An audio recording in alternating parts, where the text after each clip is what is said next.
Hey guys, welcome to the show.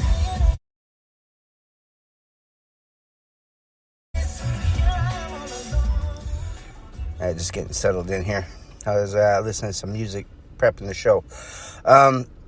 Today we're going to talk about a few good topics. We're going to talk about self-defense. We're going to talk about why defunding the police is bad, and preparedness. And so we're going to dive on into it and get this done, and hope you enjoy the show. We are on multiple platforms for the show. We are on Apple Podcasts, Spotify, iHeartRadio, and Spreaker.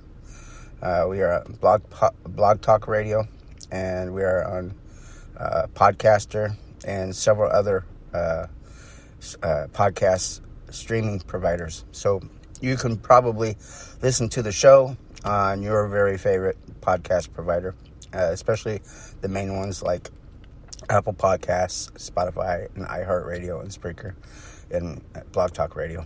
So we're going to switch over to Blog Talk eventually, because Blog Talk allows me to take callers calling in. I'm working out setting up the ability to use Blog Talk. We have the account already, and so it's just a matter of switching over, which should come in the next few episodes from now.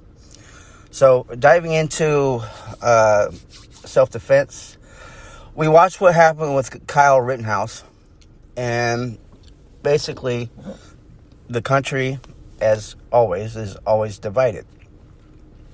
And this division, I never see dissolving or going away. I think that the country is vastly divided with conservative views and liberal views. I'm not completely opposed to some liberal views. I do believe in freedom of speech, freedom of expression, and in that freedom comes the open invitation to liberal ideologies, and I understand that, and I understand that we have freedom of religion. Liberals consider it freedom from religion. I don't believe that the government has the right to impose religious beliefs or the Sunday law. I think the Sunday law is bad. I don't agree that Sunday personally is the Sabbath. I think Saturday is the Sabbath. I believe the Catholic Church changed that like a few hundred years ago. Changed it from Saturday to Sunday to basically force their authority. And, but if you're Catholic, I'm not against Catholics. I believe that they love Jesus just as much as a Protestant loves Jesus. But, when you get into politics, especially when you're conservative, the founding fathers had a strong Christian view of politics embedded into the reasons why they wrote certain things. The way that they're written, and today's liberals or socialists are opposed to those because they view those ideologies as the backdrop of religious influence. So, and I understand that. I know you're liberals that want to live a lifestyle that would otherwise be deemed in the Bible as sinful, don't like being accused of being sinners. And so this radio show is not necessarily about religion, but, there's no secret out there that, I am an ordained pastor. So, but getting into the self-defense topic. So we have, as human beings, the right to imminent self-defense, to defend ourselves from harm or death. So, liberals, when it involves firearms, explicitly don't agree with it because they're anti-firearm and they don't want people owning firearms, period. And that goes against the Constitution of the United States because we have that Second Amendment.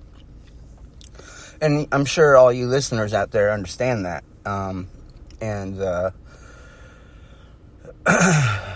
When a politician on the Democrat Party or Democrat socialist leaning far left or communist, they don't like the Second Amendment because the Second Amendment is standing in the way of their complete takeover.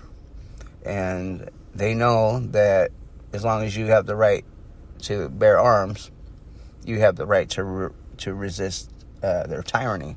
And we've seen a perfect example since 2019 to 2020 and now 2021 of what happens when a government starts pushing exuberant authority over the masses to control them. And there's a lot of theory out there. I can't really say it's conspiracy theory because I don't really necessarily believe it's a conspiracy.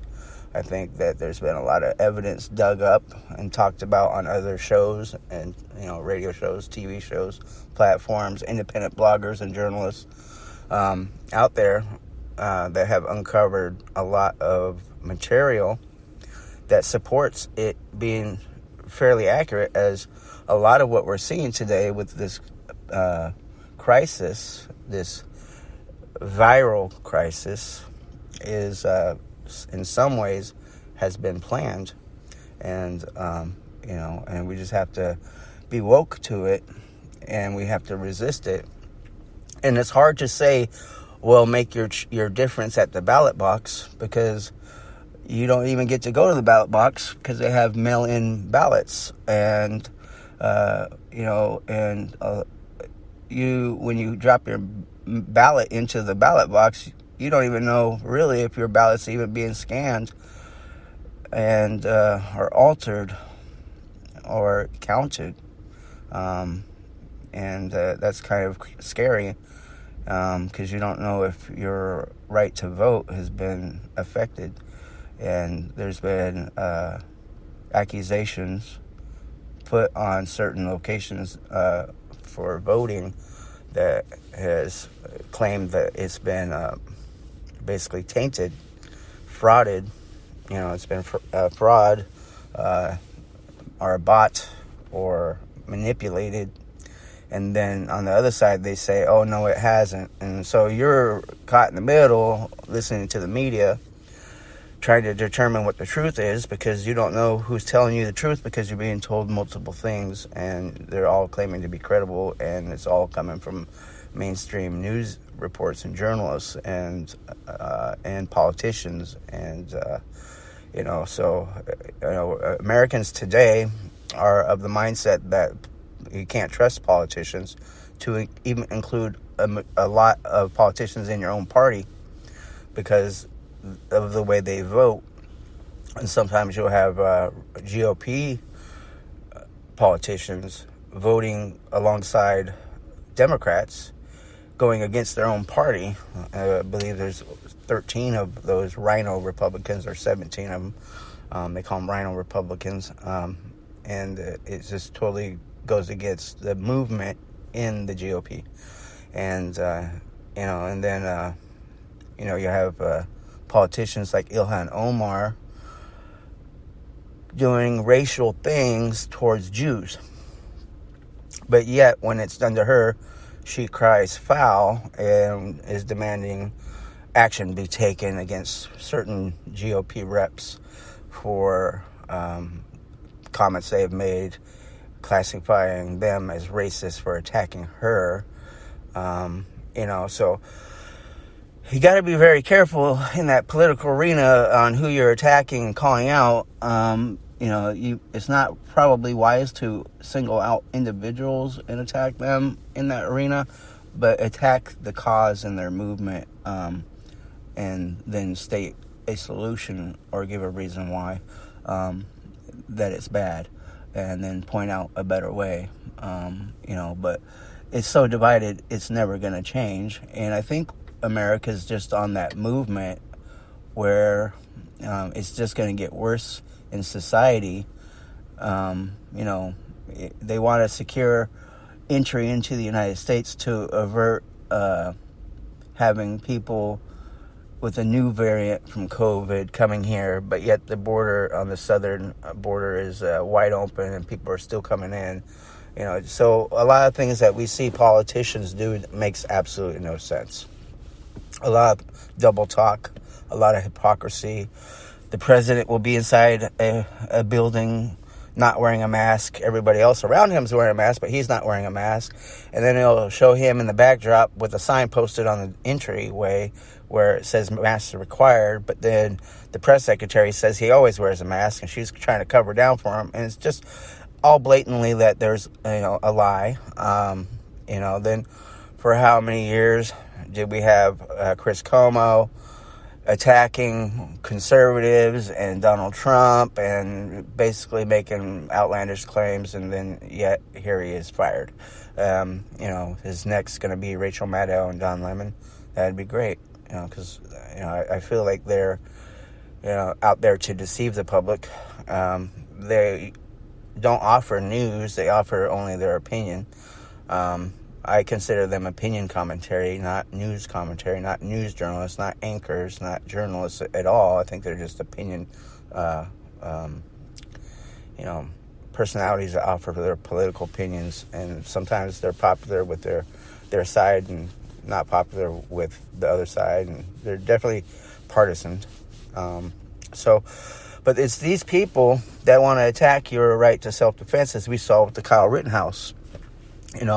And there's an argument out there about Kyle being 17 and being in that location in general, but you don't hear the same argument about the people doing the protesting.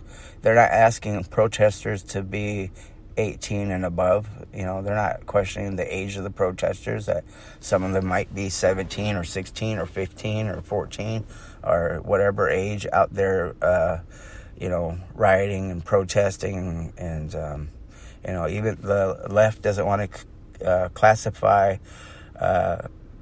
their side as rioters. They want to be called protesters, but yet protesters protest by picketing and chanting and peacefully, and not doing destruction of government property, city property, county property, or private property. Not looting stores and things like that, not committing arson, not committing assault and battery, or assault and battery with deadly weapon, or even murder and mayhem. So, but yet, when the Republicans do something one time, it's the end of the world. And like the January 6th thing. I don't agree that they should have ever went into the Capitol building. I don't agree that. I was kind of let down that they did that. I do agree that we should be able to protest. I believe we should make our voices heard. I do believe we should sustain from violence when we protest, because it's only going to be used against us. And I understand that the other side's committing violence and being forgiven for it on the spot. To include even political leaders such as Kamala Harris bailing out protesters from jail, and raising funds to bail them out, and whatever. But and then on our side, they're being basically castrated. So I understand that, and so we can play hardball. We can play by their dirty rules, or we can rise above that and just be better than them at everything we do. And you got to look at the current events that have unfolded since 2016 to 2021.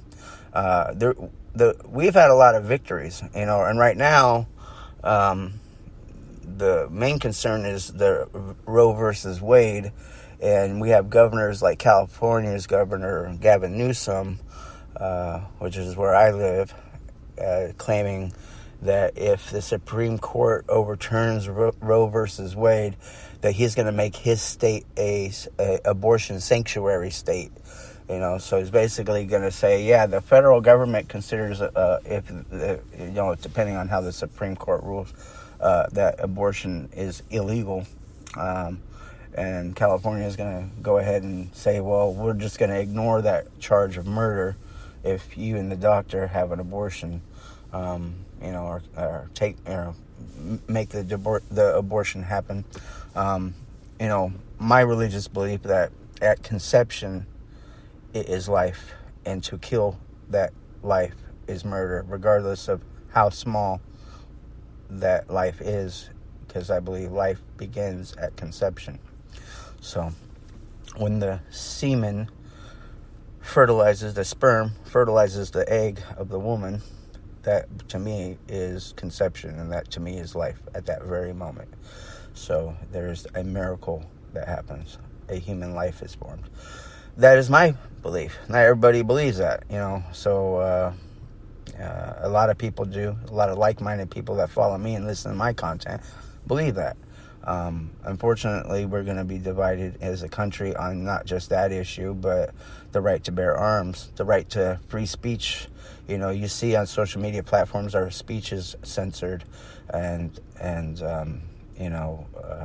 our government, the current administration, is always attacking our rights and freedoms and our Constitution. It's like the Democrats, as soon as they swear in to protect and defend and uphold the Constitution of the United States against enemies, both foreign and domestic, they immediately turn around and attack what they just swore an oath to protect. That's what the Democrats do. They're not here to protect the Second Amendment. They're here to dismantle it. They want to make the Constitution go away because they don't like it, because it's the only thing that stands in the way of them having a tyrannical takeover and establishment of a government. And once they take that over, they'll never relinquish it, and they'll abolish elections. They'll abolish your right to freedoms of speech. They'll abolish your rights to freedom of expression. They'll abolish your rights to self-defense. They'll abolish your right to keep and bear arms. I mean, if you think about it, we've already not been allowed to carry knives in public. If you get caught with a certain size of a knife, you could be arrested and charged with a felony for being in possession of a knife, walking down the street with it in certain jurisdictions. It's even against the law for you, and you can be charged or fined for collecting rainwater. They call it water harvesting, even on your own private property. If you were to put a 50-gallon drum at the end of a water gutter, collect, the rain gutter comes off your roof, and collect the rainwater that hits your roof into a 50-gallon drum. Certain jurisdictions in the United States, by county or state law, will, if they find out about it, charge you and convict you for water harvesting, because they're saying that you're robbing water from the water table, which they have the rights to, and you don't have the rights to. And it's ridiculous, because it's just rainwater, and had it not rained that day, it would have never been there. And it's your private property, it's your roof. They didn't pay for your roof to be built there. It's like, but it's okay for you to take a 50-gallon drum and walk over to a lake and scoop a bunch of water out, but it's not okay for you to collect the water from your roof. So a lot of things that Democrats say makes no sense. And I think that we all know that. And so the reason why I chose the topic of self-defense is because people need to understand that you do have the right to self-defense. The way that some of the Democrats were talking about self-defense in reference to the Kyle Rittenhouse was they wanted him to take an ass beating, to allow his ass to get kicked. And if it meant that he would die, it was better than him taking a life. It's better to be murdered than to take the life of someone else. And that's the problem with it, because that's how Democrats truly feel. I can get biblical about it and say that, even in the Bible, it says if a man slaps you in the cheek, give him your other cheek so he can be thorough. Let him slap you on both sides of your face. But then the Bible also says an eye for an eye, but that's Old Testament. So I believe that we do have the right to defend ourselves. We have the right to be safe and secure in our business, in our home, in our car, and in our person. And so if someone's going to be a threat to you, you have every right to end that threat, to eliminate that threat. And you're going to do so through an escalations of force. You should always match the force being put against you by equal force. You don't want to go into the realm of excessive force, because then you'll be made to look bad, even if you're not the instigator. And that the thing with the Kyle Rittenhouse was they try to paint him as the instigator just for showing up with a rifle, And, I had mentioned this in another episode, was that, had the place that Kyle was helping chose, instead of hiring a 17-year-old with no formal training to stand guard on their property, and instead hired a private security company with trained personnel or officers, as long as they picked a company that qualified, that had those type of trained officers, it would have eliminated a lot of what we've seen happen with the Kyle Rittenhouse thing. Now, Kyle Rittenhouse was acquitted, as we all know.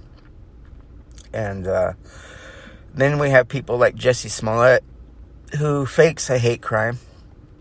He got convicted of 4 out of 5 charges. And everybody in the far left mainstream media, Democrat side, were all on his side, pulling for him. But the evidence by the jury wasn't convinced. And so they were convinced that it was a fraud and that he had ulterior motives and some underlying issues there, which were probably stemmed from hate or the hunger for attention seeking, for self-gratification, to make himself be popular by being perceived as a hero or whatever. But he's a fake hero, and he's not a hero at all. Now he's a convicted felon and a convict. So, so you have the right to self-defense. So I was going to say that if you're going to be in the position where you have to defend yourself, what tools are you going to choose to defend yourself with? What skills are you going to obtain? So I always say, if you're going to spend time on learning how to defend yourself and utilize that with a firearm, you should also seek classes on how to defend yourself without the firearm. How to take self-defense classes. Take a class on fighting with stick fighting, knife fighting, do some MMA ground pounding fighting, take some Brazilian Jiu-Jitsu classes, because most street fights typically end up on the ground nowadays. People don't fight fair nowadays. They'll kick you in the face when you're on the ground and stomp on you, and it's not one-on-one fighting now. If you're gonna fight somebody that has 3 or 4 or 5 partners with them in their little clique, you're gonna end up fighting all of them by yourself, and they're gonna attack you and stomp you to the ground, or they're gonna shoot you dead. So you want to pick your battles, and you want to always pick a battle that you can walk away from, or you should egress from that situation if at all possible. You want to use your brain and not act out of emotion and anger. It's better to be calm, cool, and collected and fight methodically and technically than it is to fight out of anger, because then you're not going to fight smartly. You're going to fight uncalculatedly.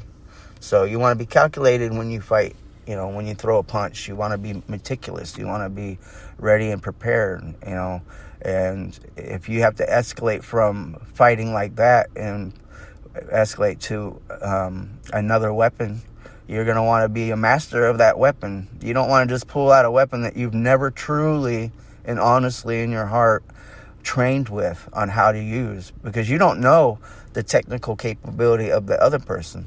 Maybe they take knife fighting classes and you don't, and they're just eager to use their skills on you and be able to legally justify it because you pulled a knife out. So don't pull out a weapon that you're not technically proficient with and trained with, and realize there's always a consequence to your actions when you do pull out a weapon, because now it's going to be assault with a deadly weapon, and it could be murder. You could be charged with murder. And so you really need to know your state laws, and the best way to learn what the state laws are pertaining to weapons is to go to the state attorney general's office website and pull up that information, or call the office and talk to someone there. That's the best way. If you're going to go from one state to the other, and you have, like, say for instance, federal firearms concealed carry permit that's federal issued, and you're going to cross over into a state, you should know that each state's laws are different. And so what might be legal in Florida might not be legal in California. And so you're going to want to know ahead of time so you're not caught in that legal loophole. And that way you're protecting your bottom line that way. Knowledge is power, and ignorance of the law is never an excuse for breaking the law. And that usually applies in all states. So it's best to know that. So if you're going to use weapons, be the best at it. If you're going to use a firearm to defend yourself, or you're going to use a firearm in the performance of a professional job, like maybe you're an armored car driver, or you're a armed security officer, or you're a bodyguard and you have a CCW, or you're law enforcement of some type, or you're just a private citizen with a CCW, and you're going to want to be methodical with that weapon and be extremely technical with it, and you're going to want to practice and make muscle memory. And I was telling one of my subordinates just the other day that they were talking about getting a license to carry a gun while at work, and getting a holster, and asking me about body armor and all that stuff. And so I told him, if you buy a holster, especially a leather one, just to break the holster in, you're going to want to dry what we call it, dry draw with that holster about 500 times just to break it in. Because if a brand new holster, you got to get used to drawing from it, for one, and two, you got to break it in because it's going to be very stiff, and it's about 500 draws, and it's just putting the firearm back in the holster, snapping all the snaps, because it's usually a triple threat holster, so that way you're in a physical altercation, suspect has a harder time taking your gun from you out of your holster, and by drawing out of it, you break it in, so that way you build that muscle memory on snapping two snaps and one rock back to release the holster, and then drawing it, and then dry firing it, and then put it back in, and stand in front of the mirror and do this. But do it 500 times, and do it enough times to where now it becomes comfortable, and do different positions, like shooting from the hip, shooting from the belly button, shooting, what I call the stare down, bringing the firearm up to, eye level, and aiming, and take the proper stances, try drawing in different positions, rapid drawing, slicing the pie around the corner, shooting from your back on the ground, shooting between your legs, and just before you do this, make sure the firearm is clear, and make sure that your weapon, do functions checks on your weapons. If Alec Baldwin stopped rather than just taking the firearm off the table, or however he received it, and did a functions check on it and cleared it and made sure before just assuming it's unloaded and used it, his cinematographer would be alive today. So you should do a functions check before you put bullets in your gun to make sure it's working correctly. Load a round into the chamber and then eject the magazine and then pull the slide back and make sure it's ejecting rounds properly. But do a full cycle functions check on your weapon to make sure it doesn't have any malfunctioning features to it, that is working good. I've seen a video where a guy was just shaking a semi-automatic. He was just shaking it, but if he shook it hard enough, the gun will fire, and people were saying, well, maybe Alec Baldwin wasn't wrong on the video because this guy's shooting the gun. He's not even got his finger on the trigger, and if he just shakes it, it just shoots off, and I saw the video, and that is exactly what the firearm did in the video. It would fire off without even pulling the trigger or touching the hammer or anything like that. And it was a semi-automatic. It didn't have an actual hammer. It was the hammer pin is inside, like most Glocks. So, and that is one reason why I like the H&K 40 caliber USP or the H&K 45, is because it does have a hammer. I like that feature. Alec Baldwin, he was talking about how he was pulling the hammer back, pulling it back, and then all of a sudden it just went off. So I wasn't there. I didn't see any video of him doing that, so I don't even know if it was being filmed at the time. Maybe law enforcement has the film. Maybe they were rolling the camera during the time, but I'm not sure. I haven't heard anything about that. But, so we have a responsibility, is my point, to do a functions check on our firearms every day before we load it with ammo, and to make sure it's clear. If you don't intend to shoot it or have it be armed, always make sure your firearm is unloaded, unless, for instance, you are going to bed, you have a firearm in a fast release drop box or whatever by your bedside, where all you have to do is put your fingerprints on it and the door drops. You can grab your gun in a matter of seconds, and that gun happens to be loaded but unsafe, and all you have to do is just take it off the safe. You're ready to shoot if you need to shoot to eliminate a threat breaking into your house or whatever. But if people would stop and just do the right thing, then we've seen where the child had access to the gun and went to the school and shot some of his fellow students and stuff, and they died, which is so unfortunate. That really puts a bad image in the minds of the liberals that want to take our Second Amendment away. So we gun owners, we need to be responsible. We need to make sure minor children don't have access to the guns, because a minor is not responsible 100% for their actions.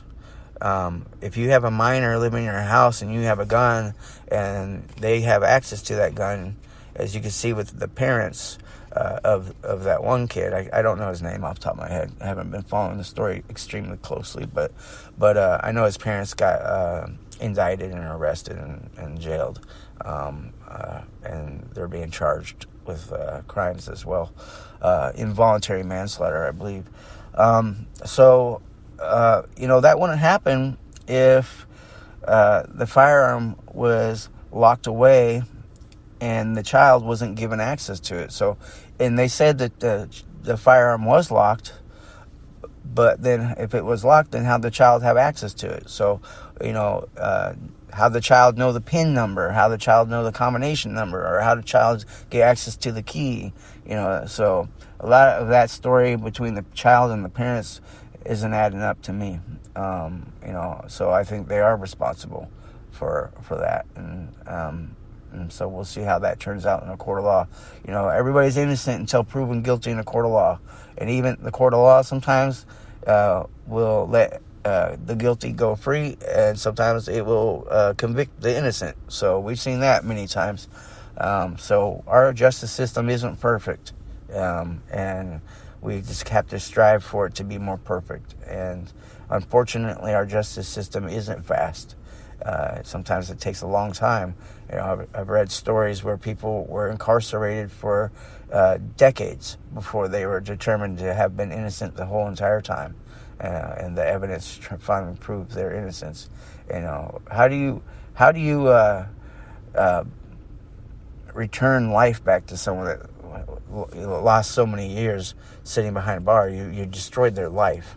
I guess they're glad to still be alive, but also they've been institutionalized for so many years, and they were innocent the whole time. And how do you wipe their record clean? Like, I have a problem with police departments when they stop to arrest you for something, and then later on they determine that they didn't have enough evidence, or they release you and they don't press charges, and they drop the charges, or they just don't file charges on you for whatever, that you still have an arrest record. I don't believe that. I think that that's illegal. I think that should be illegal. I think that if you are arrested on suspicion, but nothing comes about it, you're never charged or convicted, that arrest should never stay on your record, should be wiped clean. So if a police officer runs your record, he can't say, oh, well, you were arrested, 3 years ago for this. And then automatically he's just going to assume that you're a career criminal, or you have a past, and you don't, because you were never charged and you were never convicted. So I don't agree that law enforcement should keep records for people in their database if that person was never formally charged with the crime. I think that arrest should be wiped out, and I think that should probably be taken up by lawyers and all the way up to the U.S. Supreme Court if need be, because that is very discriminating against people. I believe, like, people that have maybe committed a felony, that lost their right to bear arms, but paid all their dues, served out their parole, got in no further trouble, and 10 years from the date of their crime, they can get their right to vote back, as well as their right to bear arms, as long as they haven't gotten in trouble with the law, for 10 years or whatever. They can get their time back. But in some places, I guess that's the case, and in some places I'm uncertain about. I'd sure like to know if that's like that in all 50 states. But I do believe in second chances by demonstration of conduct. So if you've demonstrated the conduct that you've changed and turned your ways to a better way for a duration of time, that socially you should be forgiven, and and not have your entire life discriminated against based off of your past. Especially if you've been 10 years out of prison without getting in trouble. I believe that we all deserve a second chance. People do grow, people do get more mature, people get more educated, people change their philosophies. I've seen liberals become conservative, I've seen conservatives slide into the liberal zone, I've seen everything there is to see. And I don't see very many times where the conservative does go to the liberal area where they kind of change, because you really have to change basically everything you believe in. But I do see liberals changing over because they were more moderate and they weren't like far left, and they're like, whoa, this is too much for me even, and so they come over to our side and vote Republican or independent. So but not Democrat. At least they're not voting Democrat. So we have that right to self-defense, and the reason why that's under attack is because if you lose your right to self-defense, then what does the far left gain from that? Control. And so that would be another. So if they could have won that Kyle Rittenhouse case and say that we don't have the right to self-defense to take another life, then that would only empower the criminals, and that would take away your ability to defend yourself And the far left would gain by that, because that will be an example they can show, well, we don't have imminent self-defense laws. So, if they were able to wipe that away, so you don't have the need for a firearm.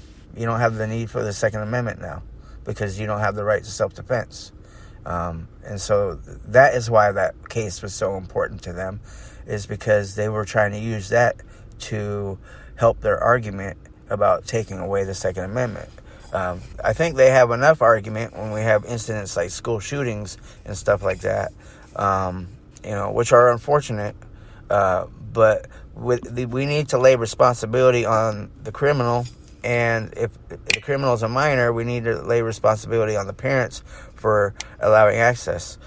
These parents went out and bought a gun for their kid, and that's ridiculous that you would buy a handgun for a child, because there's no child that I know of legally that can carry a handgun until they're 21, or maybe they can carry it when they're 18, but they can't buy one until they're 21. So if you're buying a handgun for a child that's not even 18, and they definitely can't buy one until they're 21, then, I have issues with that. I know you can buy, I know some kids, especially in the rural areas, I was one of them kids that their parent would buy a rifle for. My first rifle my parents bought me was a .22 rifle with a scope, and I used that for hunting, but I wasn't out hunting by myself with a rifle, just doing whatever I want. What they did buy me that I could go out by myself and do whatever I want unsupervised was with a pellet gun. It was a pump action pellet gun, not a CO2, but a pump action. They didn't have CO2 in those days. But I had a pellet gun, and I can go out and hunt small game with that. And but I was an animal lover, so I just used it for target practice. But I did go hunting for deer and elk as a kid. And, of course, I was with adults.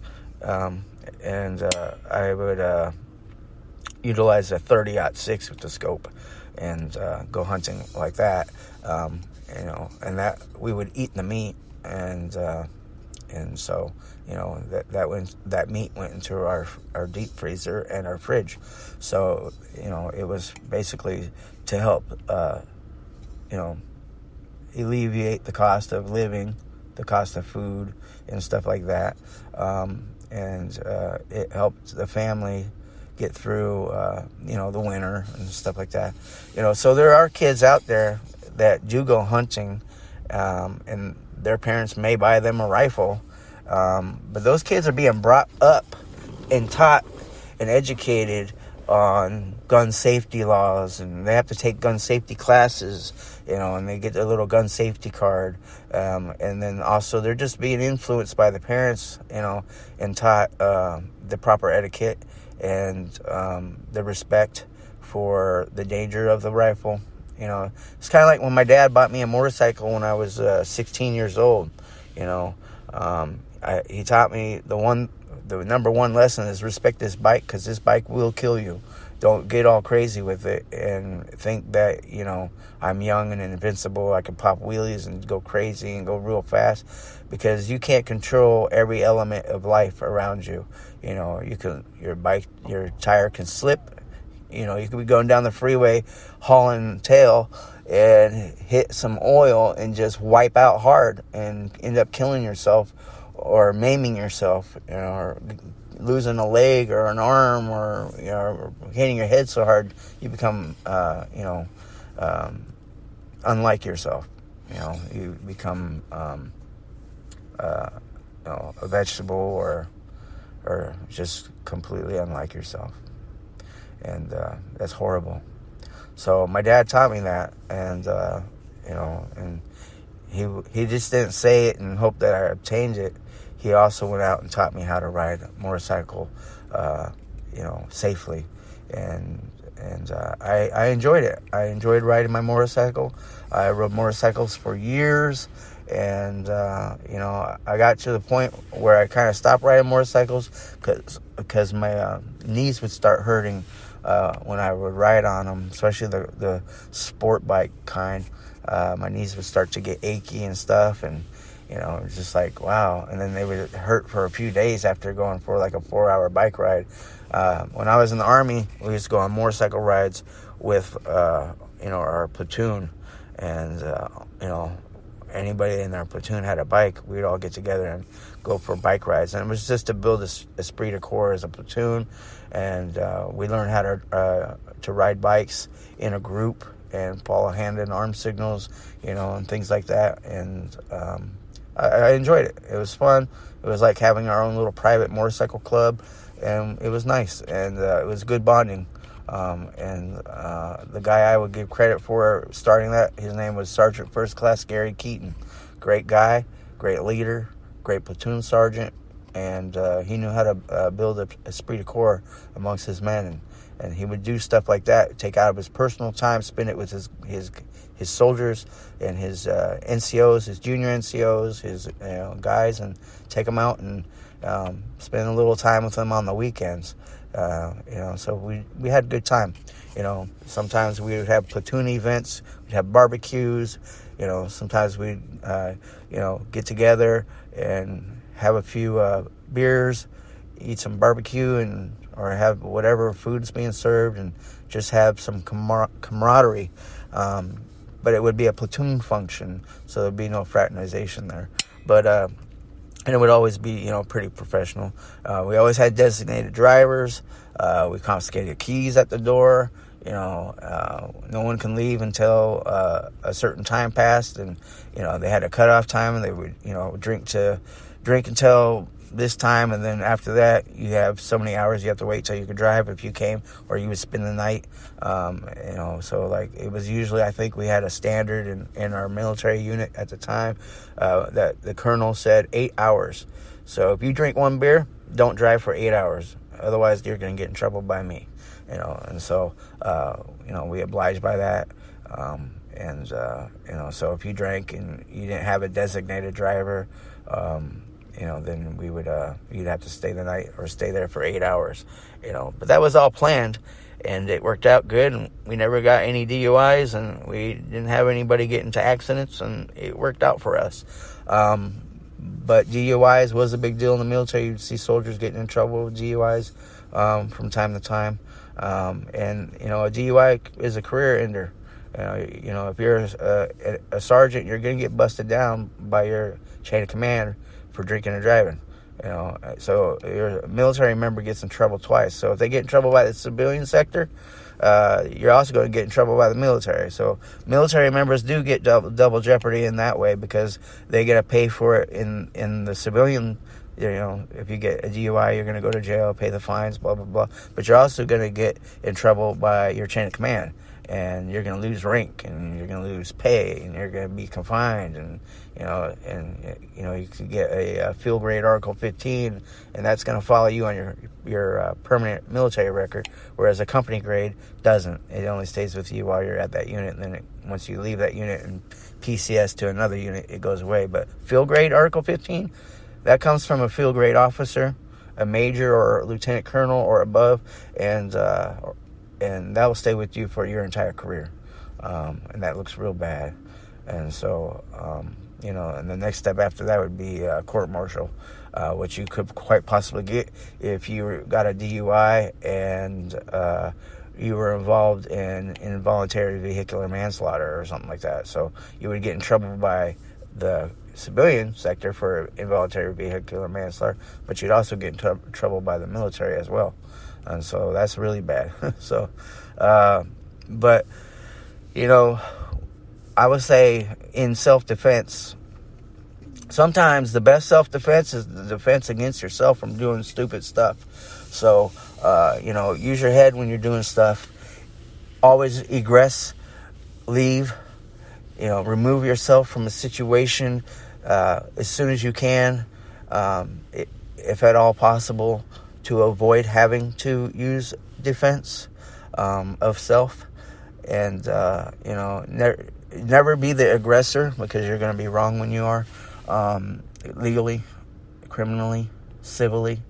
And remember that it doesn't just end with civil liability. or a criminal liability. There's that civil side. A good example of that was O.J. Simpson. He might have got away criminally, acquitted, but, when the civil suits were brought against him, he didn't scapegoat that. And so it could still hurt. You might not go to prison, but, you're going to end up paying a lot of money. And you're going to get garnished. And you're going to get your wages and property attached or foreclosed on or whatever taken from you.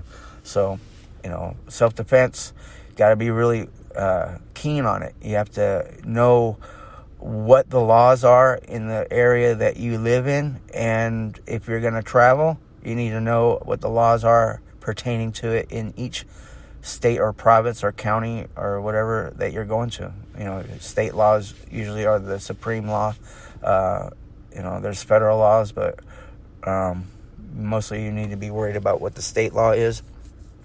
It's best to take classes on self-defense and to get a firearms license to carry, because if you do get into a situation where you had to use self-defense with a firearm, and maybe it was justifiable criminally wise, but maybe in the civilian court, having that proof and evidence that you were, trained as to escalations of force and when you can and can't use your firearm to protect yourself. It might be that training that keeps you from getting, to losing the lawsuit, or having to settle out, because you can prove that you did know and you did follow the standard set by the state as to when you can use that, and you did take an approved class, and so you have more in your favor to support your judgment as to why you had to use self-defense. So if you're going to take classes, the number one thing is make sure it's state approved, and that there's a certificate, and that certificate is recognized by the state agencies. So, for instance, if you're in the security industry and you're going to take a class from someone that is, a BSIS, Bureau of Security and Investigative Services, state-approved trainer, and that this state of California at the BSIS office recognizes that training as legitimate, and that you took it and therefore you got your exposed firearm permit. Or say, for instance, you lived like I do in Alameda County, and there's a company called Security 6. They give a Alameda County Sheriff Department approved CCW class. And so I'm assuming if it's approved by Alameda County Sheriff Department, who is the CCW issuing authority, that as long as you don't have anything in your background preventing you from possessing a firearm, there shouldn't really be anything in your background preventing you from getting a CCW. And so if you take this class, then you should be able to use that to do the application for your CCW. And then all you need to do is maybe justify your reason for having the CCW, which I don't agree with. I don't agree that you should have to have a reason to justify your need for a CCW, because that, to me, goes against the Second Amendment. That the fact that you have to justify it. I can easily justify why I would need a CCW is because of, I'm a public figure. I've had death threats over the years by people that don't like what I do or don't like me personally over social media, or they didn't like my appearance on the TV show, Ultimate Ninja Challenge on Discovery Channel. They don't like my radio show, Survival Talk Radio, whatever, but it's not a daily, everyday occurrence thing. Most of the time, they're just empty threats. But all it takes is that one time, and it's that one time that makes you never have the luxury of being complacent. Because your enemy is always watching you.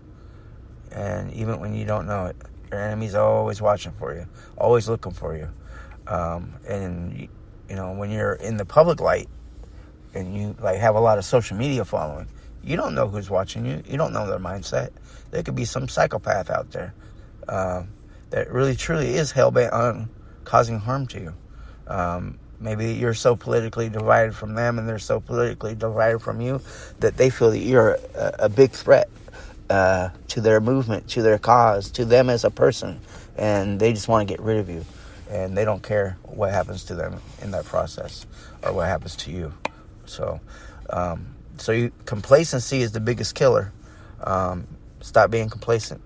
You should never put your back to the door when you're in a public area. You should always keep your eye on that entrance and exit point, because you, by watching that, see something coming through that door that doesn't look right.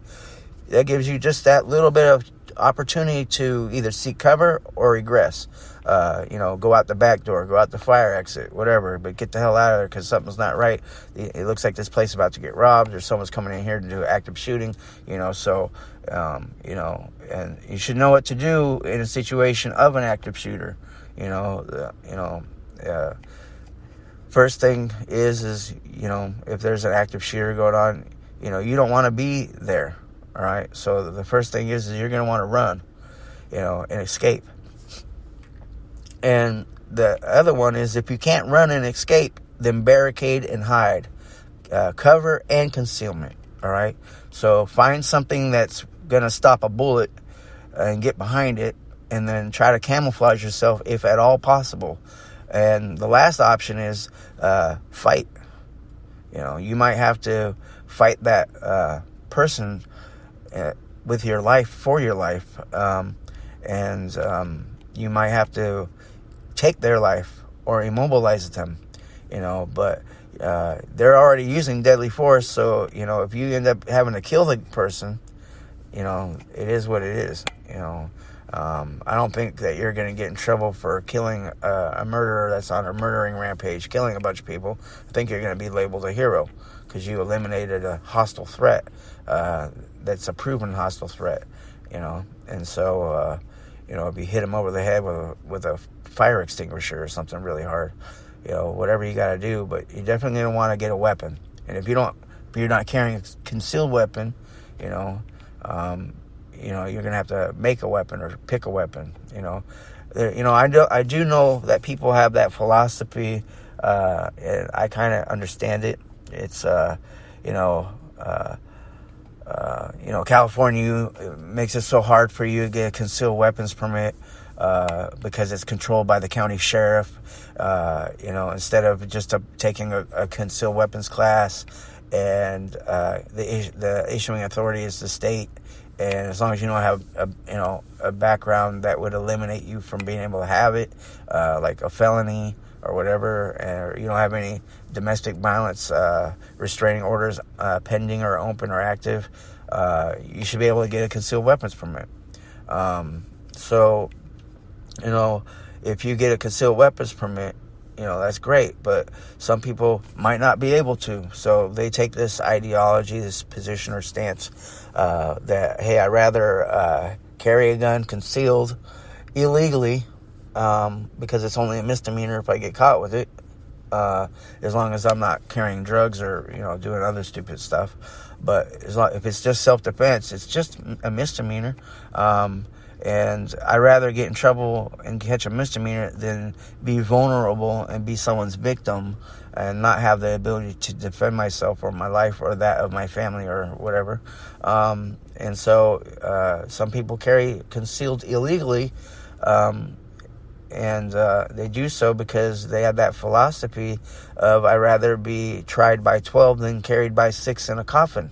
So they rather be alive than dead is their philosophy. And since for them maybe getting a concealed weapons permit isn't really something that is feasible for them, that's the stance they take. But then there's some states like Texas or Arizona where all you need is a Texas driver's license or Arizona driver's license, and you can carry a gun with you in your car concealed. And because in those states, a gun is considered, your car is considered an extension of your home. And some people live in their car, like they're campers and stuff or whatever. But or you, in some states, you just, as long as you have a driver's license and are a resident of that state, then you can carry concealed, and you don't need a permit. Your driver's license is your permit. Obviously, that doesn't apply if you don't live there and you're just driving through. No, you can't just strap your gun on your hip and drive on through and do whatever you want as you're visiting the state, because you're not a resident. You don't have a driver's license there. That driver's license is to prove you're a resident, and two, that the fact that you can carry a concealed weapons permit only applies to residents. So, but that's that state, So every state's different. Check every state law. The Defund the Police movement, which was the second topic. Boy, I love that one, because obviously I'm against defunding the police. And I can't believe that politicians are so dumb as to defund the police, that they actually went through with it, like in cities like Portland and Minneapolis and other locations throughout all Democrat controlled cities, and even San Francisco. And now they're complaining that they don't have enough police to respond to 9/11 calls. So if you need, you call 911 and need law enforcement assistance, that it's going to be a while before it gets there to you. It's going to be longer than normal, or it might not show up at all. And all because of the Democrats. So what I say is, voters, stop being so forgiving to politicians. Hold their feet to the fire. If they do stupid stuff like, defund the police, and then later on, we need police, we need to hire more police, and they make their mistakes, don't let them correct themselves later, because they put a lot of lives in jeopardy in the meantime. They put people probably died because of their poor leadership decisions. And don't let them get away with that. Hold their feet to the fire, people. All right? They're bad leaders, and they have no business being leaders, and they're not leaders. They're imposters. They're wannabe leaders. But a good leader always puts the needs of the people first, even when the people don't know that they need it. You know what I mean? So, sometimes a leader knows what's best for the people that they're the leader of, and has to do things even when they think it's not in their best interest. And I get that. And a perfect example is like, smoking cigarettes. I know it's bad for you. All right. And some politicians passed laws, like in California, making flavored tobacco illegal. They didn't make tobacco illegal because they made marijuana legal, right? Marijuana has a flavor. It tastes like what marijuana tastes like, but tobacco tastes like what tobacco tastes like tobacco when you smoke it. So but what they got rid of was like the flavored tobacco to entice the youth. The reason is if we have tobacco that tastes delicious, it's going to be really hard to convince minors not to smoke it, so let's just make it illegal. So they got rid of, like, in certain counties in California, they got rid of vapes, those little vape pens, the syrup, or whatever they call it, that liquid with different flavors. They got rid of that in some of the counties. They got rid of menthol, so you can't buy menthol cigarettes. You can't buy, like, chocolate-flavored cigars. So there's, certain things that they've done to make it to where the youth can't have access to flavored tobacco, and they make it hard for the youth to acquire it. But not every county has done that yet, but they are following suit. So eventually every county, you're going to have to go out of state, go to Nevada if you want to buy menthol cigarettes or flavored vape juice, I guess. But I can understand that, because that's for the betterment of the children. and it is inconvenient for the smoker, but I understand the reason behind it. Smoking is bad for you anyway, and everybody knows that, so, but then they can use that same justification with alcohol. That's why they had alcohol prohibition, but obviously that's probably never going to happen again. I think that we should have the ability to make our own decisions and what's best and what's not best for us. But we are politically divided, so it's okay for you to have an abortion, as per the left, because it's their body, my body, my right, my choice, whatever. But when it comes to vaccine, then they say the opposite. And then the conservatives are saying my body, my choice, my right, whatever. And then the left hates it when the conservative use their verbiage back on them when it pertains to the vaccine. So, and I got vaccinated. I got both Moderna shots. I didn't have a choice.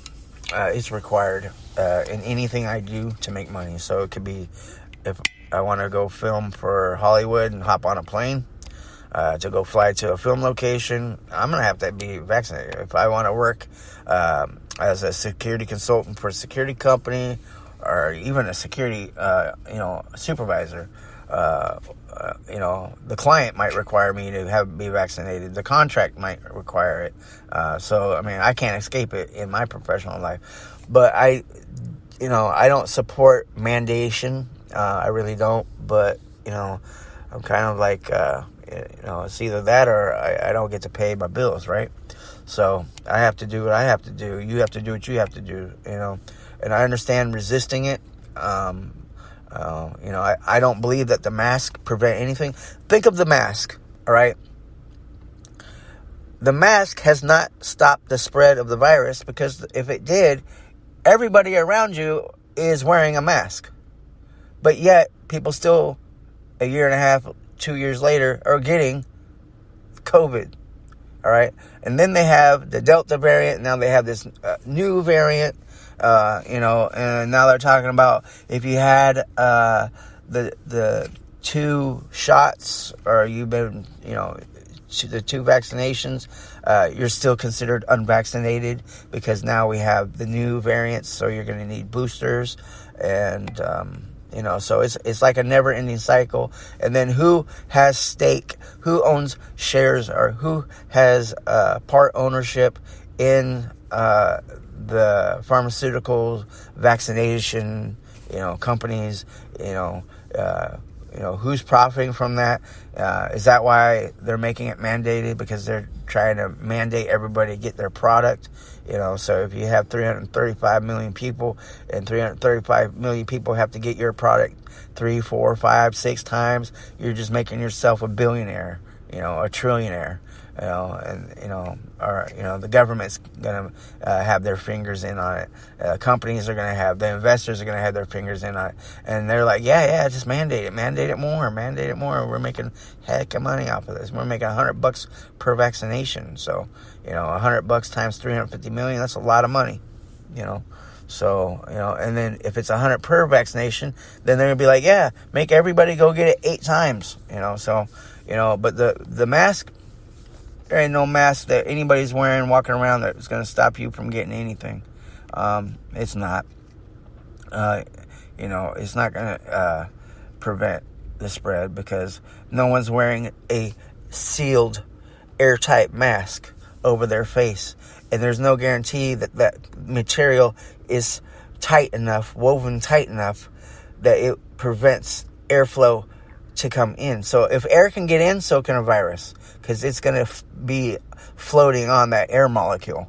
It's tinier than the threads that make your mask, that your mask is made out, that's woven together. It floats between the fabric. Otherwise, you would suffocate. It would be like you putting a plastic bag over your face. So,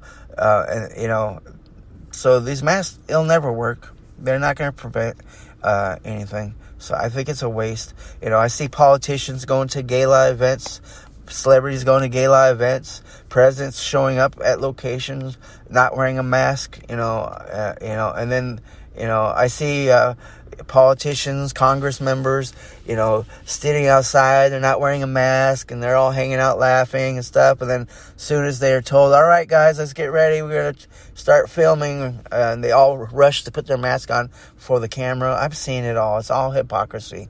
It's all a lie, and it all gets covered up by their faithful media, and it's ridiculous, And then, while they're going to a gala event or an awards or the Oscars or the Emmys or the Grammys or whatever award show, they're all not wearing masks, or they're going to a political event or whatever, and they're not wearing masks, but my little 8-year-old has to wear a mask all day at school. Yeah, it's bullshit.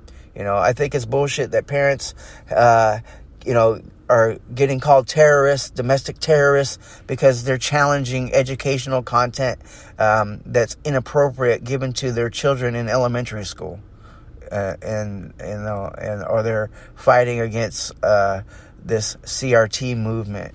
I don't believe Americans are racist towards each other, as the CRT tries to paint the picture. I don't believe that at all. I have friends of many different color skin from different countries all around the world, and and I work and see them on a daily basis, and I see no discrimination based on someone's skin. I think most discrimination comes from conduct. Public conduct, how you carry yourself and behave in public, and how you interact socially. If you're acting like a jackass, you're going to get treated like a jackass. If you're going to be a good person with morals, and you're educated, and you carry yourself in a way that, commands respect, then you're going to be respected. I think conduct and character are what people are really judged on, and how you dress, and the things that you do, and the things that you associate to, and what people see. And no matter what, as good as I may think I am, there's going to be people that think I'm beneath them, and there's going to be people that look up to me wishing they could be like me. You're never going to appease to all people. You're never going to appeal to them, but you can appeal to the majority, and we always attract like-minded people, and is it healthy to only be around like-minded people? No, I think you should be able to listen to other people, their ideology, so you know what's going on out there in the world, and make an educated decision on what you want to indoctrinate into your own belief system. But I don't believe in hate. I don't believe we should hate people. It's like I know people live different lifestyles. Some people are transgender, crossing between one or the other gender identifiers, and one was born a boy, wants to be a girl. One was born a girl, wants to be a boy. I get that. That's between them and God. It's not my place to judge them. Do I associate with them? When I am engaged by someone in conversation, in passing, no matter what lifestyle they are, I just respect them as a human being. I let God do the judging. It's none of my business how someone lives their life. Whether they're a rapper, a country music star, gay or straight, that doesn't deserve my attention. What deserves my attention is their character. Is this person an honest person? Is this person a nice person? Is this someone that I could be around and feel comfortable with? Does this person pose a threat to me? Those are things that I worry about. Conduct, character. Is this person someone that I could trust with responsibility, or is this someone that I should probably keep far away from me? Those are the things. I don't give a shit about your skin color or your gender or your sex or how you dress or what social club you're in. I care about how you treat me and if you're a genuine person. And, those are the things I focused on. As a Christian, I understand what God says in the Bible, but I'm not a judge. And I don't associate with things that I feel threaten me or put me into a place where it tries to shatter or challenge my faith. But I'm mature enough to be able to be around that and operate or function in a way that doesn't cause attention to myself, negative or positive. It's just, I kind of just get in and get out.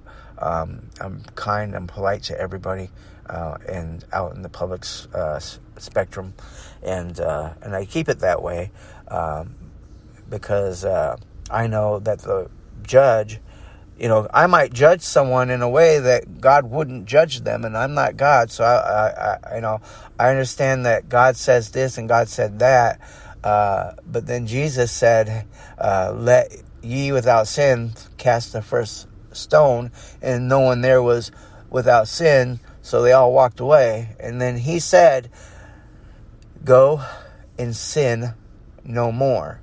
He didn't go and say, go and sin as much as you want, I got your back, baby. No, he said, go and sin no more, meaning what you did is not acceptable, but I'm not going to condemn you right now. So go and sin no more, meaning don't do it again, and stop, because if you don't, I will condemn you on Judgment Day. That's what Jesus meant, and so maybe you don't believe in Jesus, but you should believe in the idea of, if you're doing wrong, then stop. Don't do it again. And go and live your life and never do what you did again, or I'll never trust you or like you ever again. But I'll give you a chance this time. I'll forgive you. I won't break off our friendship this time. But if you do something like that again, we're not friends no more. And I don't want to have anything to do with you. So you might, even if you don't believe in Jesus, the message is the same. You should still believe in the message, because it's common sense. So, if someone's doing dirty and doing something they shouldn't be doing, and you decide, hey man, I saw what you did, that was wrong. Don't do that shit again around me. All right? So you can say that. All right? But Jesus also said it. He just said it in a more divine way, and in the way, in the only real way that truly matters, because he's the judge. He's going to be the one that judges you. And so, I'll take a moment right now. It's not really a religious episode, but if you don't know Jesus, come to Jesus, repent to Jesus your sin. Jesus is our Savior. He did deliver us from sin. He did defeat death. He did defeat the devil. And he is going to return, and I believe he's going to return soon, according to Bible prophecy in the book of Daniel and Revelation. So I do believe that. I believe that we are closer now to the return of Jesus than ever before, and you can tell that just by looking out and observing what's going on in the world. And if you look, that the message of Jesus is spreading all over and rapidly. Muslims are converting to Christianity every day. As religious people from different religions are dropping their religion and becoming Christian every day. And so, and liberals hate that. The extremist leftists hate that. Ilhan Omar and all her little buddies and AOC, all of them, they hate Christianity. They hate Judaism. They hate everything, like that, because they're always attacking those people. They're always attacking Jews. But then they get pissed when you attack them, and they call you a racist for attacking them. All right. So it's okay when they're racist. It's not okay if you're racist for them. Well, I'm saying that racism in general is just not okay at all. We shouldn't be racist. We should love thy neighbor. That's Jesus said, love thy neighbor. So you should love your neighbor. You should respect your neighbor. But if your neighbor's a criminal, or your neighbor doesn't allow you to love and respect them, then, separate yourself from that person. Sometimes you got to move away. You ever live in a neighborhood, you're like, I got to leave this neighborhood. Sometimes that's the best way to get away from somewhere. If I don't leave this neighborhood, my kid's going to grow up just like those kids, getting in trouble with the law. Well, then you already know the answer. You maybe should move away from that neighborhood. Maybe it would be better for you to go live in your car for 3 or 4 months with your kid and move to a different place, go get a job, live in your car for 3 or 4 months, get a hotel on the weekends, so you can shower and stuff, and save up money so you can get a place and live and change where you live. All right. It might hurt. It might be uncomfortable. It could be a little scary. But hey, it's a lot better than your kid growing up in a high crime ridden area about a bunch of bad influencers. And next thing you know, you're visiting your kid in juvenile hall, or as they get older, become an adult, you're visiting your kid in jail. Just makes sense. A lot of times people know the damn answer to what's the problem, but they're just too scared to go out of their comfort zone to do anything about it. So sometimes the best zone to be in is the uncomfortable zone, because that's usually when you take the most action in life. So defunding the police. We see defunding the police movement happening all across America, and we've seen it backfire in the faces of the Democrats. We see law enforcement officers refusing to return to their position and going to states like Florida, who are openly inviting law enforcement there. I'll tell you what, that governor, DeSantis, is inviting law enforcement officers from all over the country to come to his state and giving them bonuses for going, which would probably cover their cost of moving, helping them get settled in, or at least ease the cost. But then they're going to be in a state where they're supported. Can you imagine being a California cop right now? It would suck. I wouldn't want to be a California cop. No, it's so politically divided, and you get no support. They're just looking for every reason to screw you over no matter what you do. So if you're in a position where you're a cop on the beat and you have to defend your life and kill somebody in the line of duty, you're automatically, in the wrong, in the minds of most California liberals, just because. And without them even seeing the evidence, they automatically jump to a conclusion without seeing any evidence, just based off of a video that might even be canted. It might even not show all the facts yet. Maybe it was just a snippet of a video got released. It wasn't the whole thing. It wasn't the events leading up to what happened. So yeah, being a cop in California is not actually probably the job that I would want right now. I would rather stay in the private sector and build a security company, build a security consulting company. I want to build 2 companies right now. Right now I'm helping build another company for someone else. I'm going to help them with some challenges, get them through, and help them get their company flipping profits and get into a growing direction. And it takes time. That kind of thing doesn't happen overnight. I usually shoot my goals for to flip a company around like that. If it's a small company, 9 months. A big company, 2 years. It takes about 2 years. And it really takes that everybody in the executive level is all shifting focus in pursuing one goal, working together to make it happen from the top to the bottom. But a small company, we can work it from the bottom and work it back up to the top. We can start, in the bottom, and we can start at the top and sandwich it in the middle, in a small company. But big companies, you're gonna have to work from the bottom all the way down, and change everything in the management area. But the little companies, we could change. They're small enough where you can get in with the ground soldiers, train them up. It's all about training. It's all about inspiration. A lot of people have a job, and most people want a career. And then you got companies out there hiring for jobs, but why are you selling a job? You should sell a career. Make what you're offering more attractive by offering a career, but make it a career that you're selling. Because whenever an employee applies to get employed at your company, you're selling them your company, because you're buying their service. They're going to be on the clock making money from you by offering their service on your payroll. And so you're selling them. And this person has to be like, well, that's a company I want to work for. I want to work for that one and not that one. Because 9 times out of 10, you got a person over here, like, I could go to Taco Bell. I don't want to work at Taco Bell. I'd rather work at Burger King. Well, why? What's the difference between Taco Bell and Burger King? What made you want to go for Burger King versus Taco Bell? Why did you choose Burger King over Taco Bell? They're both companies. They both do fast food. Do you just like Mexican food, or you just like burgers? I mean, is it that, or did you hear about they have better programs? I mean, what is it driving you to decide what company you're going to work for? So, like, security companies, the same way. Hospitals, the same way. A lot of companies out here are the same way. They have a counterpart. You could always go work for the counterpart. So there's got to be a reason why the employer is attracting you to their company. And you got to sell the employee as to this is the best option for them and want to stay with you.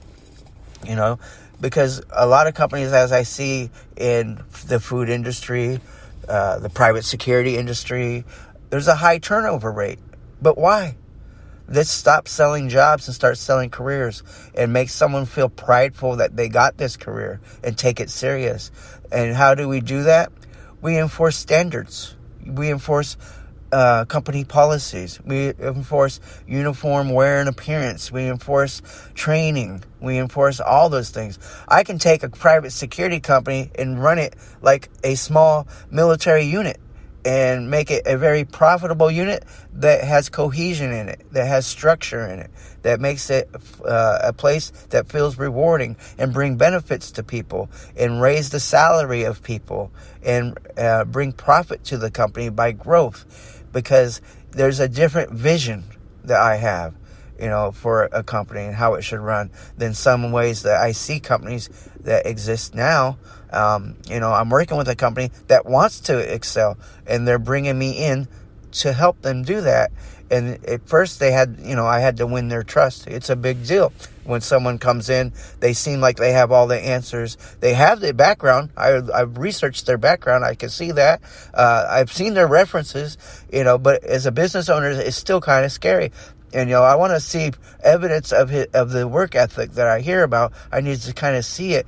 I need that credit card to reserve this room, or I need your credit card to reserve this rental car because I have a lot at stake if you do something wrong with it. So I can understand, like with a security company, or for instance, wanting to see, hey, you talk a big game. Can you come and show me, proof that you're really everything you said you are by showing me maybe your work ethic, and that's just too easy to do, because when you're just being yourself and you don't have to fake anything, your true character is going to shine through, your work ethic is going to shine through, and they're going to see it and they'll be like, oh, okay. So, now, I'm starting to trust you. And then on my end, I test. I have tests out there. They don't know they're being tested, but I test certain things. And I like to see how they react to it, and they have to earn my trust because I'm investing my time with them. I want to know that in the end, it's not going to be a waste of my time and that I'm going to be reciprocated for my time properly and without being insulted by it, So, I had an incident like that currently happen, and it came out to a good conclusion, and I was happy about it. And now there's going to be some changes, and we're going to take the company and we're going to start making it grow, and we're going to start structuring it, and I'm going to start influencing the processes to make it a more enjoyable work environment, more conducive, but more disciplined, more better quality, for a higher expectation for employees, coming in and interviewing for jobs. We're going to refine the process for interviewing, and do things that make the company grow and stabilize and take off where we spin our wheels in place and get nowhere, but we're doing a lot of busy work, but we're not gaining anywhere. And I'm going to try to influence that to stop happening. And there's ways to influence that, and I've communicated those ways, and hopefully we'll see a transition. So now we just have to get the transition going, and it's a slow process. It's going to happen a little bit here, a little bit here, but you'll see the effects almost immediately as you make each transition. Is going to affect immediately, and I'm looking forward to that, because I have the vision, but maybe they don't have the vision yet, and so but they've got me there to help them get there, and they like what I say. Maybe they just don't know how to get there. But I know how to get there, and so, that's just kind of like what a security consultant does. It's like, we have managers in certain positions, that are supervisors in certain positions, that really probably shouldn't be in the position they're in because they're not qualified, but they are rising to the challenge of trying to be there. So instead of just getting rid of them, I think they just need to be trained and mentored, and then maybe I can salvage them, because if not, then they're going to have to be taken out and replaced by someone qualified. But I don't believe in this. Get rid of everybody and start from scratch. I think that we can put the expectation and a standard, reinforce it, indoctrinate proper training, indoctrinate a methodical mentorship program, and let that weed out the bad apples. And then it will also let us know who's salvageable, who really wants to be here, and stop running by flying by the seat of our pants as we go each day. We have to create structure. We have to have goals set. And so I don't see a lot of goals being set. I just see some, reactionary work to case by case, but I don't see enough goals going on in certain companies. And so that's where I come in as a security consultant. So what I do is I take a private company looking for security company and security officers, and I cater and handpick a company that has everything that company needs. And then what I take the security companies and how I do consultant work for a security company is I'll come into a security company and reform it and make it profitable where they were struggling, and get them to where they're picking up contracts, they're holding contracts, their officers are trained, they know the penal code, they know what security officers can do and cannot do. They know that they're not police. They know how to write sworn statements. They know escalations of force. They know restraint techniques, like, how to handcuff people. They know when they can and when they can't utilize force. They're trained on using it if they need to. They have good sound judgment. They have good customer service skills. And that's at the officer level, the supervisor level. That's at, the management level in marketing, the management level in HR, all those kind of things. But that's what I do for the security companies. I help security companies find contracts. Obviously they have to pay me a finder's fee. I help security companies find, officers, that are armed, that are permanent out training, all trained, off-duty police officers and things like that. When they need that, I can go to a security company that needs that and bring to them under an agreement. Obviously, everything's done under a contract because I got to protect my bottom line. But I will provide that for them with me and my business partner. And that's just too easy. Bring them contracts to a security company, too easy. There's so much need for security out there. I know the city of Beverly Hills, California Police Department is hiring private security companies to patrol their city. Just saying. I'm on the end. I know everything. You know why I know everything? Because I read the news. I read the newspaper. I read the news apps. And I listen to police scanners. And I know I'm in the know. I know where security is needed. I know where to send proposals, and I know where to generate money, and a lot of it. $1 million contracts, contracts that are small that make several $100s, a month, because those add up too. I know the building blocks of a security firm, how to build a company, a PPO, and make it successful. I know the priorities of building a company and how a security company survives, and how it grows, and how to carry over the payroll and generate the revenue so that way your business doesn't fall apart overnight. And so I know how to do that. And those are the things that I learned by doing. There's no school that you're going to go to learn how to do that. You have to learn by doing. That's why I like Elon Musk, because he doesn't put so much importance on degrees. To him, it doesn't matter if you have a bachelor's degree or not.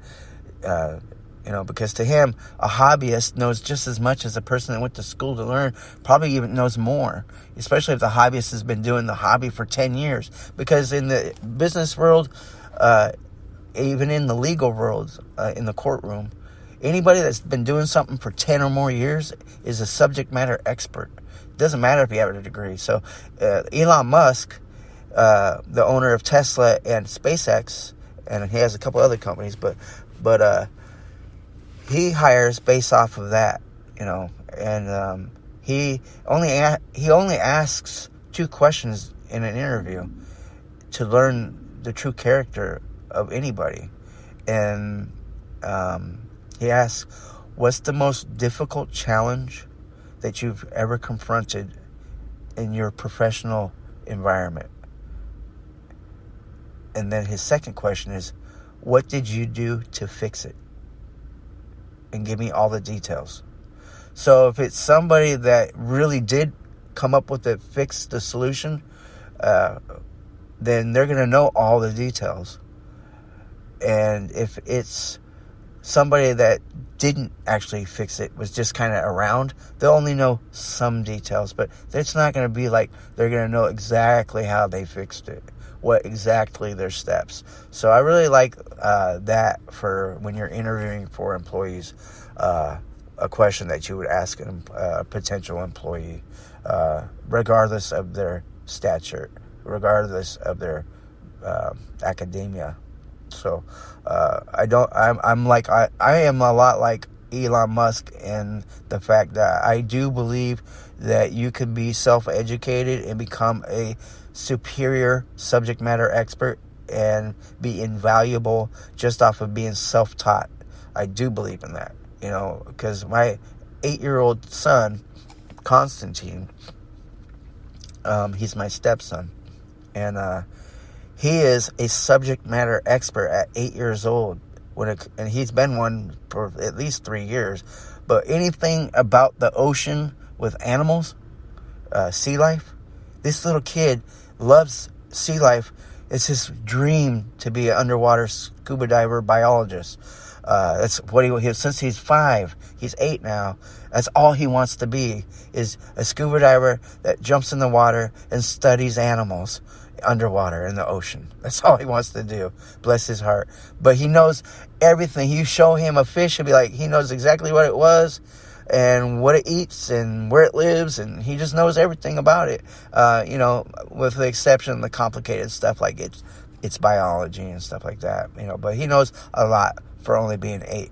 So he's a little genius, and he's self-educated, and he became educated because he couldn't read when he was 5. He can't read, and now he's learning how to read now.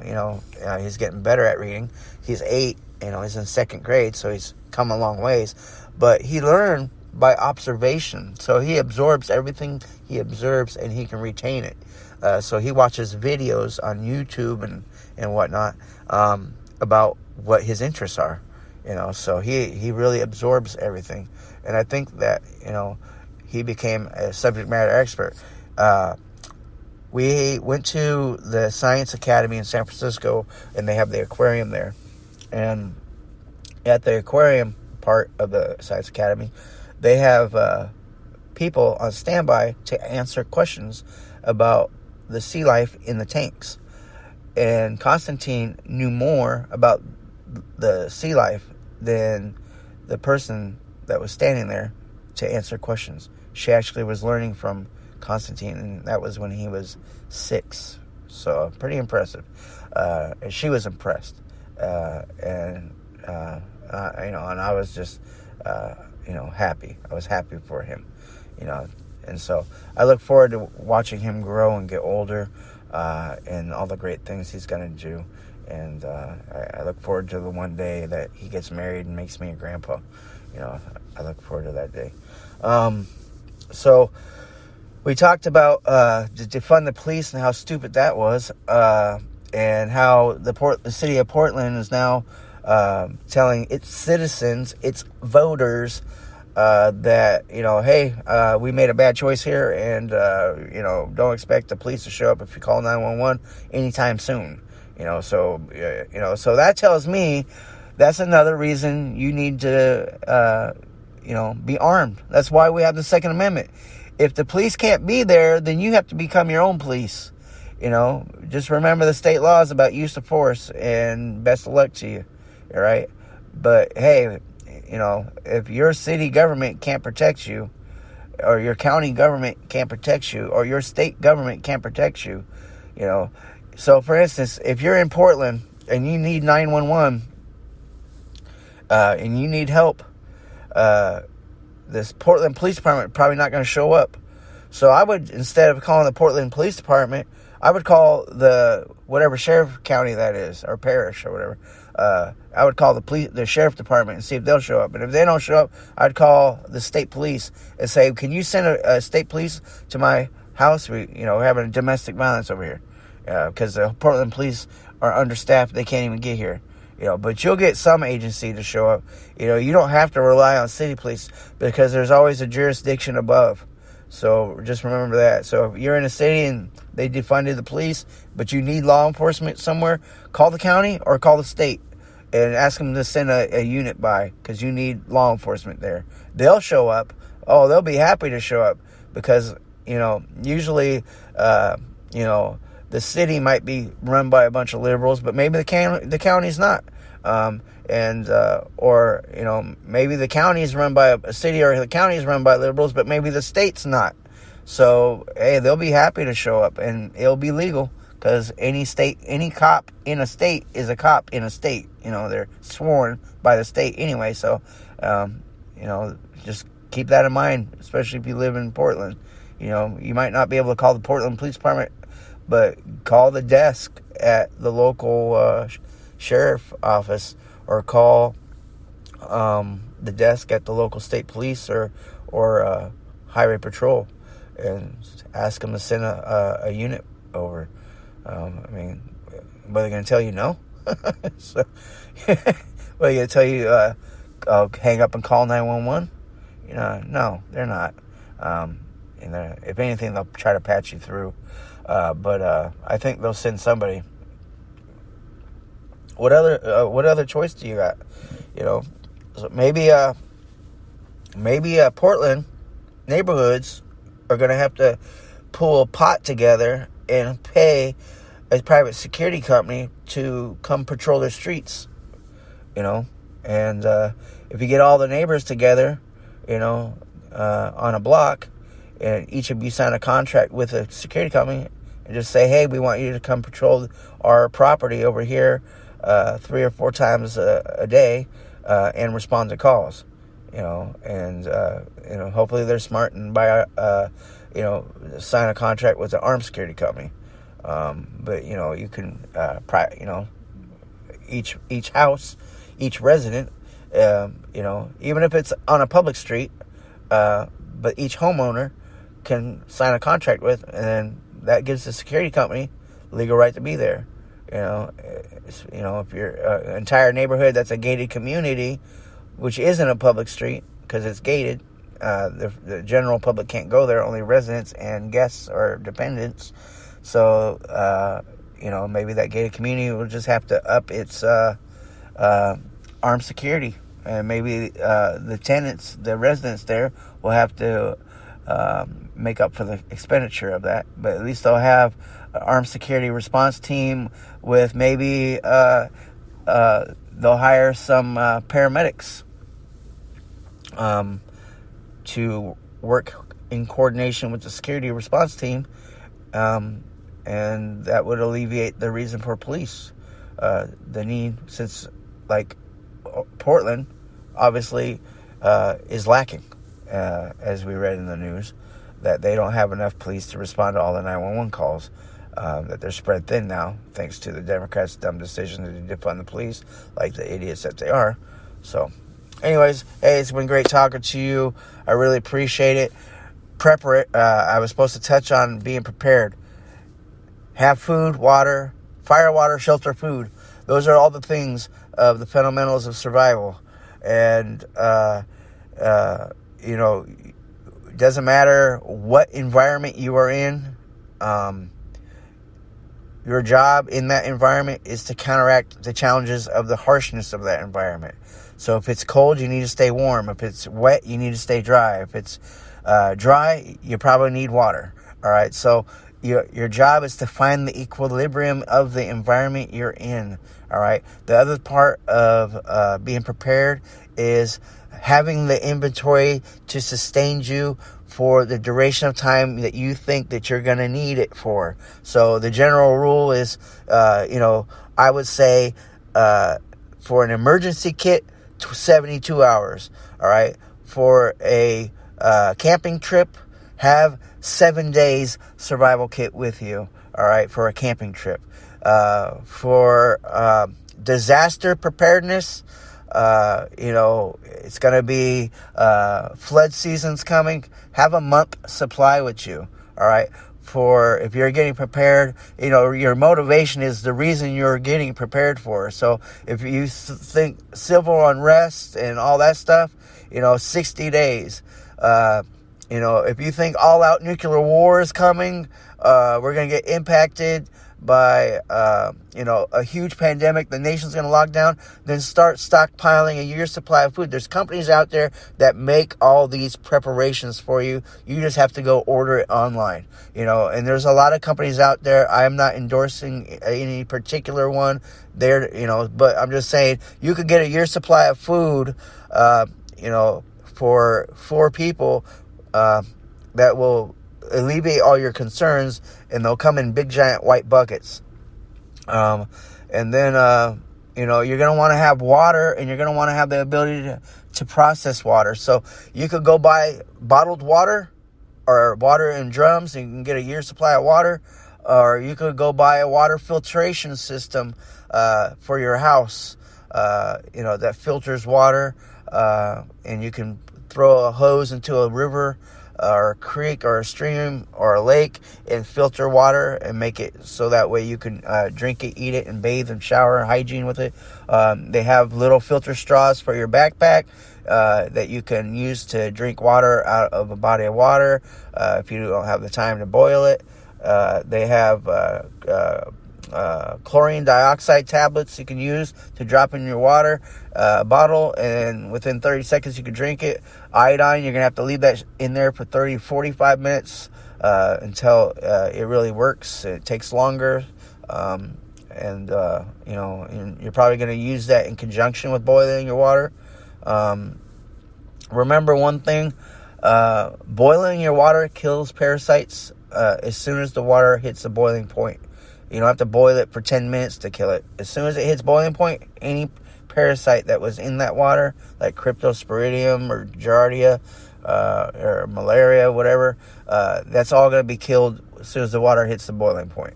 As soon as as soon as it hits a roiling boil, you can pull it off and let the water start cooling down. But that's not going to help with the palate, the taste of the water. So you're going to want to filter that water. And you can use a commercially produced filter, which kills up to 99.99999% of parasites and everything. And I think they just leave that one extra thing open because nothing's 100%. But if you boil the water and filter it, it's going to taste better. It's going to be cleaner. And, they have, I happen to have this pump that I could put into a body of water and pump it into my Camelback. and it's filtering the water as I pump it. And it can do large volumes of water, in several hundred gallons of water. So, so I have that for when I go outdoors. So I'm never without water. And I could pump it into my Camelback, or I could pump it into a container, and just from the river, and it's just a hand pump, pap, pap, pap, pap, done. And I can do large volumes of water. It's a lot easier than drinking through a little straw, because, if it's just one of those straws, filter straws, the only way you're going to get water is to suck water out from the straw and spit it into a cup. That's kind of gross, especially if you're sharing water with someone else. So, but, you can make a bushcraft water filter. That's real easy, especially if you got birch bark. But you use some birch bark as the container, and then you make a cone with it. Excuse me. And then you take soil or gravel, soil, sand, charcoal, gravel, soil, sand, charcoal. I like to do 3 layers myself. Charcoal you're getting from your fire pit, the charcoal that's left over after the wood's completely burnt, and you break it into small little chunks. All right, and then you make a layer. And then what happens with charcoal and why that works? So charcoal is a really good thing for cleaning. Actually, although it gets sooty and it gets black, but what it does is at the molecular level, it attracts things to it like a magnet, and it holds on to it like a magnet. And so when you put charcoal and you pour water through it, the parasites that would be in the water get stuck as it's passing over the charcoal to it, because the charcoal's pulling it in like a magnet. And so, and you can use charcoal to brush your teeth with if you don't have toothpaste. Yes, your mouth is going to get all black and sooty inside, but it has very little flavor, if any flavor at all. And you can always rinse your mouth out, but at least your mouth is technically clean, because you use charcoal to do it. And you're going to have to rinse your mouth out and get the charcoal out a couple times. But at least you know that you brushed your teeth, your mouth is clean, and whatever was in your mouth that didn't belong there, to include germs, is gone because you had put charcoal in your mouth. Back in the old days, they used to use charcoal to make women's eyeliner. Just thought you might want to know that. You can make your own makeup with charcoal. But there's a process, and since I'm not into makeup myself, I don't know how to do it. I didn't take the time to learn that trick. But I'm aware of it. So I hope you enjoyed the show. Preparedness, is an important topic I've talked about before, so you can go back into previous episodes. The show is on Spotify. The show is on Apple Podcasts. The show is on iHeartRadio and Spreaker, Blog Talk Radio, and Podcaster, and many other podcast providers, and it's even being uploaded onto my YouTube channel at Daniel-Shrigley on YouTube. All right, so thank you for listening. Have a great weekend, and it's going to be the weekend soon. So today is now Friday, and so have a great Friday. Be safe. Don't drink and drive. And just enjoy yourself. I know there's a cold front coming in where I'm at. Hopefully you guys are, not dealing with a winter too bad. But be prepared for winter. Be prepared for it. If you've been through the winter before, but we've had nice weather, don't forget to start preparing for winter, because winter usually comes with very little warning. It just comes. And it's like, wow. I know I saw the news report that we're going to have a cold front, but whoo, so it'll catch up on you. I don't have to worry about too bad of a cold front here in, San Francisco, greater Bay Area, but I know there's one coming in a couple days. It's going to be here, I think, come Sunday or Monday. So, it is what it is. Be prepared. Be prepared for floods. Be prepared for snow. Get your snow tires. Do that vehicle maintenance, on your car. Get your oil change. Check your radiator. check your belts, check your tires, get your snow chains, get your snow tires, check your antifreeze, check your windshield washer fluid, do the things that you need to do. I might do an episode where, for the females out there that don't have a dad, and I'll just talk about topics that are dad talks, for you guys out there that are female listening. Maybe your dad died, maybe you didn't have a dad growing up, and I might just do, a couple episodes about, I'll call them dad talks, where I talk about things like, explain how to do stuff that normally a dad would tell his daughter or his son, for those that don't have a dad. Okay, and that might be it. Actually, I might really enjoy doing that. So that might be the next episode. Actually, it's a really good idea. Dad talks. So yeah, that's cool. All right, so it'll be a episode about giving advice and hints and tips and tricks about life and relationships or something, or how to do things, how to change your oil, how to change a tire, and just to empower people. All right, have a good one, people. I'm out.